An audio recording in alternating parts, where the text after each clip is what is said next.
Thank you for stopping by the channel, guys. Welcome to this video. So in this video I'm going to be busting 5 fitness myths, because obviously in the fitness industry there's a lot of bro science going around. So anyway, let's get on with it. On to the first one. Okay, so fitness myth number 1. High reps to cut body fat and heavy weights for bulking. So many of you guys watching this video have probably heard somebody in the gym say, you know, when I'm cutting I'm going to switch to high reps, and you know, when I'm bulking I'm going to do heavier weights and all that kind of thing.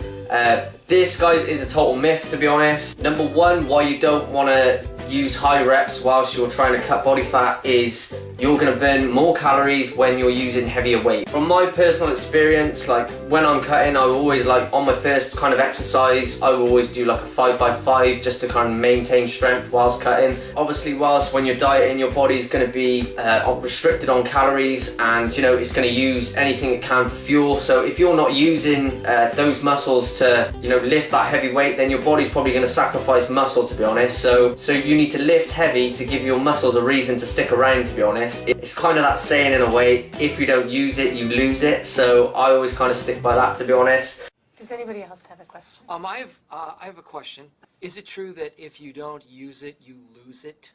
Is that a serious question? Alright, moving on to the next one. You can't spot fat reduce. And what I mean by this is, perfect example of this, me working in a gym for quite a few years now, to be honest. I normally get new people coming into the gym, and the first thing they say to me is, you know, they say, Dan, I'm happy with, you know, my body the way it is. I'm happy with my arms and my legs, you know, but just this area here, I just want to get rid of this, you know. So your body, when getting rid of fat, what it does, it just distributes fat from different regions of your body, and it all depends on your genetic makeup. And you can't do it, guys. It's impossible. You can't just spot fat reduce. I mean, I tell a lie. You can spot fat reduce, to be honest, if you get liposuction, but that is not going to really be a good thing to do. So hopefully that covers that one, guys. You can't spot fat reduce. You must eat healthy to get shredded or lose weight. You'll get many trainers or whatever, PTs or people that will recommend just living off chicken and broccoli as long as you're dieting, and you know, just literally just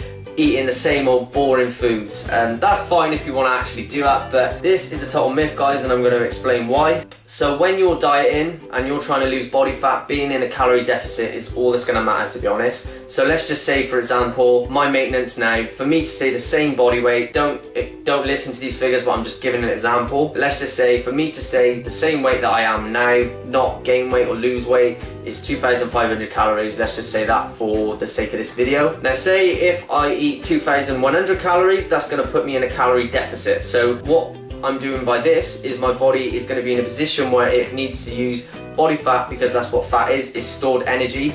My body's going to have to use that fat as fuel. That is going to result into me losing body fat. Say if I was to eat, here's the 2,500 calories again, say if I was to eat 3,500 calories, now that's going to put me in quite a big calorie surplus. Now what's going to happen is, over time, I'm probably going to gain fat. It's as simple as that, guys. But anyway, that's not really the point. The point of this myth is that people say, you know, you have to eat good, you have to eat healthy to get shredded. Alright, so you probably have heard of the if it fits your macros and all this kind of thing going on. What it basically means is still people are getting in their calories, like they're, I don't know, just let's say for example they're 2,500 calories, like the example I used earlier on, but they're getting them from all sorts of different various foods. As long as they hit their figures, it's not really going to matter. There was a scientist who wanted to prove a point of this, that you didn't need to eat healthy or whatever just to lose weight, you just needed to be in a calorie deficit. So what he did was eat McDonald's, I think, every day for 6 months, and he lost 56 pounds. So it was just like to prove a point. I obviously don't recommend going to eat McDonald's, but it just goes to show, as long as you hit your calories or whatever underneath, as long as you're in a calorie deficit, then you are going to lose body fat. So yeah, basically what I'm saying is, guys, you can get lean by eating junk food. Do I recommend it? No, I don't. It's not optimal. I do recommend eating the cleaner foods, but now and again you can stick kind of treats into your diet, and you can kind of manage your diet around your life. You don't have to live in the house, staying locked up, eating out of Tupperware, eating chicken and broccoli. You can, you know, enjoy it a bit. Alright, next myth, 1,000 sit-ups for abs. So you're telling me if I do 1,000 sit-ups a day, I will get 6-pack. So guys, unfortunately this one is a myth as well. So if you're doing 1,000 sit-ups a day, it's not going to give you abs. One tip, if you want to get abs, what you're going to have to do is have a lower body fat to display abs. Everyone has abs anyway, it's just a muscle, but obviously if you was going to build and you wanted to sculpt those abs and make them more defined and bigger and ripped and whatever, you know, doing 1,000 steps a day is probably not going to let this happen. It's not going to happen for you. Reason being, let's just think of it like this. If I wanted to get big legs, I'm not going to do 1,000 bodyweight squats. I'm going to be doing some heavy squats, 6 to 8 reps or whatever, that kind of thing, right? So same thing for your abs, guys. You need to train them as you would any other muscle group. So you need to be doing some weighted crunches and leg raises and things like that, and just build up slowly and just use progressive overload.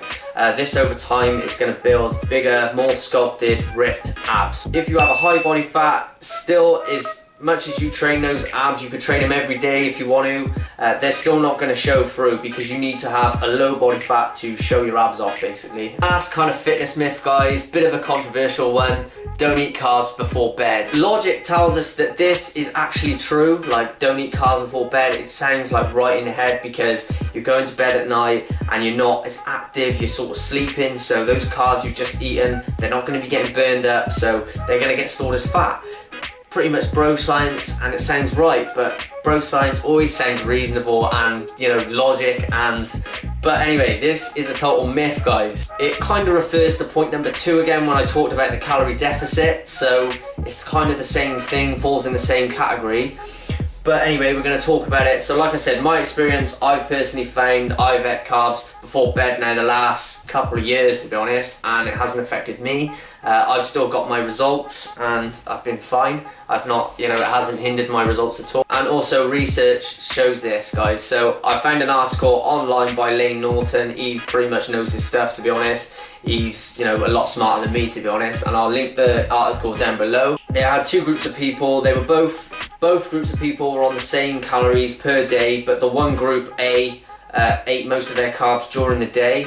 The other group ate most of their carbs, 80% of their carbs I think it was, at night, basically. So basically they did this for 6 months, and what you'll find is what happened was the group 2, may shock you, but group 2 lost a significant more lot of body fat than group A, and they were also way more satisfied as well on their diet, so it says.